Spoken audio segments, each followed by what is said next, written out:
Hi, Wayne Perkey. When the bugler sounds a call to post for the Run for the Roses, turn on 84 WHAS for the best live call of the 115th Kentucky Derby, 84 WHAS Radio.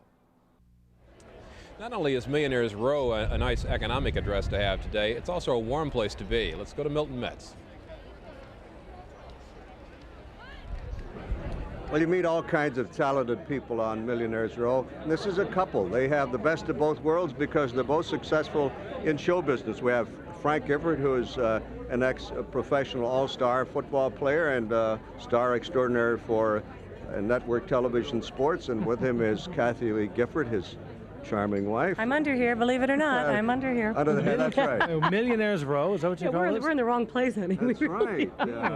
You've got to come up here with a solid net worth to do it. No, you just have to have friends that have a solid net worth. Which is better than having a solid net worth.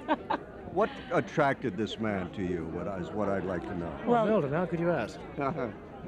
Only he could know, because I was more surprised than anybody, but I'm glad he was. What did it, Frank? Charm or money? It wasn't money. Still isn't. No, we've known each other a long time.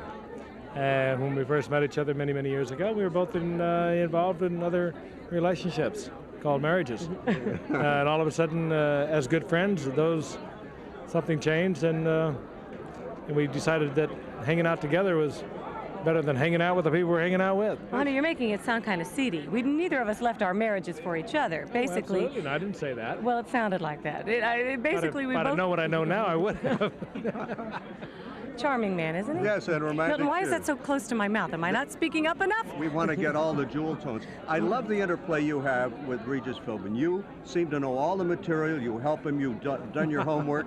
He spouts around, but you know you have a solid base. I save him every day, is what you're trying to say. I agree with that. Yeah. And you're the first one, a co-host I ever saw, kick his partner, and it seemed to work very well. I kicked him twice today. Yes. Yeah, but I kicked him 3 times off camera you didn't see. Does that work at home, Frank? Well, she does a lot of kicking. He does a lot of screaming. Regis used to worry me, but now I kind of empathize with him a little bit. I mean, he has to deal with this. I mean, the mind's like a little trap here. That's why I've got it contained. That's a compliment. Thank you both very much. Thank you. Thank you. Nice to talk to you. Again, Happy Derby. Louisville. They love Louisville. You heard it here, folks. And this is Millionaires Row with Kathie Lee and Frank Gifford. I'm Milton Metz for Derby 115. Thank you, Milton. A lot of the people enjoy themselves in the infield, and that's where Terry Miners is.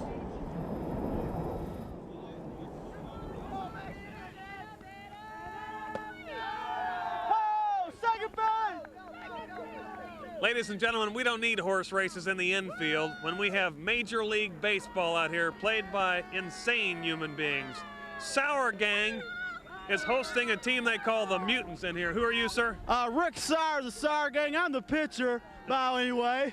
And they're playing anybody who'll show up in the infield to play baseball today. This is called the Sour Gang plays anybody in Louisville, Kentucky who wants to play. Put your goggles on. You look so desperate. Goggles on, gang. Yeah, goggles on. Goggles are on.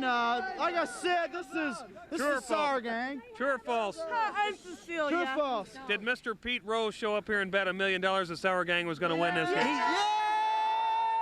Yeah, I did. How you doing, Pete? Wherever there's a baseball game, you'll always find Pete Rose in his checkbook. He's been here, he's made his wager, and he's apparently heading back to Millionaires Row. For now, though, the Sour Gang is going to continue this ball game. Let's hit a home run and win. Go team break for Derby 115 in the midst of a grand baseball game, an American pastime. I'm Terry Miners. Pitch. Thank you. All right, Terry, maybe I'll make you an honorary mutant. Now let's see what it looks like above Churchill Downs with Doug Proffitt in Sky 11. Hello, Melissa. We have not flown through any rain showers lately in Sky 11. Things seem to be okay, sort of a mixed match of what you guys are seeing down on the ground. Occasionally we go through some sun.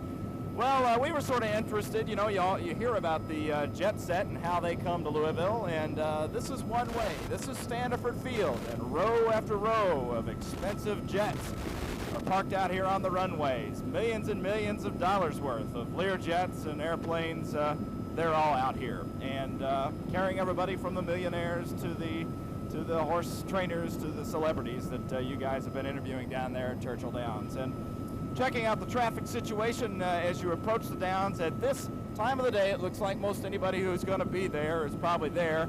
As we told you earlier, the buses are very busy, and they seem to be transporting a lot of folks here from the fairgrounds. The east lot almost full, the west lot sort of halfway full. Well, that's about it. 1,000 feet over the action down there on the racetrack. I'm Doug Proffitt, live high above Louisville for Derby 115. Doug, up where you are, we noticed that the Goodyear blimp seems to have a little trouble struggling to stay on course in the strong winds. The Kentucky Derby is a really important event to the economy of the city of Louisville, as you might well imagine, and our Weekend Gardiner Fred Wiche takes a look at the effect of that on the growing. Everybody knows how important the Kentucky Derby is to Louisville's business community. It's obvious when it comes to the businesses that cater to our Derby guests, but it's also very big business for the people who grow plants. Most of us are thinking about exchanging Christmas presents and not planting seeds when George and Diane Gagel's nursery business swings into full production in early winter. They have to have plants ready to sell early in the spring, even before the frost has left the air. The market they are striving for is not Mother's Day or Memorial Day, it is Derby Day. It normally will hit us 2 weeks before Derby because normally everybody wants to get their yards all fixed up, get their patios ready for the Derby parties, and most people would like to have their parties and want all their landscaping done, so they try to go ahead and get everything dressed up. So most of our flowers now for Derby are pretty well sold, before the Derby time. And then you, like everybody else, hopes we don't have a late freeze. We hope we don't. If we do, we hope we have enough flowers to come back and replant. The cool, wet weather of April caused all kinds of headaches for local growers like George Gagel. Up until this past week, it was horrible. Our sales were, I'd say, off probably 75% compared to what they were the year before. This past week, it warmed up, it stopped raining, and the sun was shining, and everybody wanted everything at one time.